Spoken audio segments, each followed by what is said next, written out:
Hello everyone, welcome back to my YouTube channel. आज हम करेंगे क्लास 11th की अकाउंटेंसी का चैप्टर 14 जिसका नाम है ट्रायल बैलेंस एंड एरर की इलस्ट्रेशन नंबर 5। जी, हम इलस्ट्रेशन नंबर 5 डीके गोयल की बुक से करेंगे। इलस्ट्रेशन शुरू करने से पहले एक बार बेसिक कंसेप्ट समझ लेते हैं। देखिए, इसकी कुछ रूल हैं जो आपको पता होना चाहिए। एसेट का हमेशा डेबिट बैलेंस होगा और ये ट्रायल बैलेंस पे आप डेबिट साइड शो करेंगे। सेम इसी तरीके से लायबिलिटी का हमेशा क्रेडिट बैलेंस होगा और ट्रायल बैलेंस में आप इसको क्रेडिट साइड शो करेंगे। रूल नंबर 3 में बताया गया है कि कैपिटल अकाउंट का हमेशा क्रेडिट बैलेंस होगा और ट्रायल बैलेंस में क्रेडिट साइड शो करेंगे। ड्राइंग अकाउंट का हमेशा डेबिट बैलेंस होगा और ट्रायल बैलेंस में आप इसे डेबिट साइड शो करेंगे। सेम इसी तरीके से बात कर रखी है। परचेज अकाउंट का हमेशा डेबिट बैलेंस होगा और सेल्स अकाउंट का क्रेडिट बैलेंस होगा। परचेज रिटर्न अकाउंट का क्रेडिट बैलेंस होगा और सेल्स रिटर्न अकाउंट का डेबिट बैलेंस होगा। रूल नंबर 6 में बात कर रखी है कि जितने भी एक्सपेंस और लॉसेज है ना बिजनेस में, उन सबका डेबिट बैलेंस होगा और डेबिट साइड ही शो करेंगे आप ट्रायल बैलेंस में। और रूल नंबर 7 में बता रखा है कि जितने भी इनकम और प्रॉफिट है उन सबका क्रेडिट बैलेंस होगा और आप क्रेडिट साइड ही शो करेंगे ट्रायल बैलेंस में। अब इलस्ट्रेशन नंबर 5 मैंने ऑलरेडी नोट कर रखी है। ये एक इलस्ट्रेशन है जो कि एक इनएक्सपीरियंस अकाउंटेंट ने बनाई है और आप वो हमारे एक्सपीरियंस अकाउंटेंट। उसने गलती की है इस ट्रायल बैलेंस में, आपको गलती सही करनी है।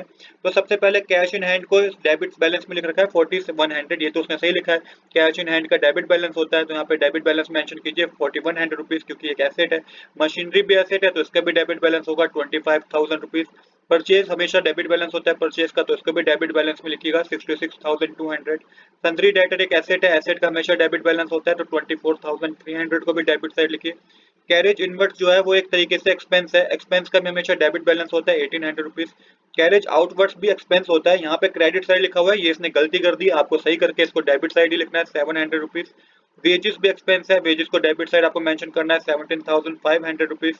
रेंट एंड टैक्सेस भी टैक्स है, एक्सपेंस है, तो इसको भी आपको डेबिट साइड बैलेंस मेंशन करना है 5,300 रुपीज। क्रेडिटर एक तरीके की क्या है, लाइबिलिटी है, लाइबिलिटी का हमेशा क्रेडिट बैलेंस होता है तो सुंदरी क्रेडिटर लिख के 17,000 को क्रेडिट बैलेंस में मेंशन कीजिए। इसके बाद है डिस्काउंट अलाउ हमें का हमेशा डेबिट बैलेंस होता है तो मेंशन कीजिएगा 1,200 रुपीज। यहाँ पे क्रेडिट साइड मेंशन है बट एक तरीके से हमारा डेबिट बैलेंस होता है तो डेबिट बैलेंस में मेंशन कीजिएगा। रिटर्न आउटवर्ड्स का हमेशा आपका क्रेडिट बैलेंस होता है क्योंकि परचेज रिटर्न होती है 2400 को क्रेडिट साइड मेंशन कीजिएगा। रिटर्न इनवर्ड सेल्स रिटर्न होती है, इसका डेबिट बैलेंस होता है तो 9600 को डेबिट साइड मेंशन कीजिए। कैपिटल का हमेशा क्रेडिट बैलेंस होता है 30,000 रुपीज को क्रेडिट साइड मेंशन कीजिएगा। ड्राइंग का हमेशा डेबिट बैलेंस होता है तो 6600 को डेबिट साइड मेंशन कीजिए। बैंक लोन एक तरीके से लाइबिलिटी है, लाइबिलिटी का हमेशा क्रेडिट बैलेंस होगा तो 10,000 को क्रेडिट साइड मेंशन कीजिए। इंटरेस्ट ऑन लोन एक तरीके से एक्सपेंस है, एक्सपेंस का हमेशा डेबिट बैलेंस होगा तो 1500 रुपीज को डेबिट साइड मेंशन कीजिए। ओपनिंग स्टॉक एक एसेट है तो एसेट का हमेशा डेबिट बैलेंस होता है तो मेंशन कीजिएगा 26,200 रुपीज। इसके बाद सेल्स है, सेल्स का क्रेडिट बैलेंस होगा 1,28,700 को क्रेडिट साइड मेंशन कीजिए। डिस्काउंट रिसीव एक तरीके से इनकम है तो क्रेडिट साइड मेंशन कीजिएगा 1,600 रुपीज। अब यहाँ पे आपने पूरी ट्रायल बैलेंस को करेक्ट कर दिया, अब टोटल कीजिएगा तो डेबिट साइड का टोटल भी 1,89,700 आएगा और क्रेडिट साइड का भी टोटल 1,89,700 आएगा। तो यही हमें इस क्वेश्चन में करना था। आज के लिए इतना ही। I hope you like this video. If you like this video please do subscribe this channel. Thanks for watching.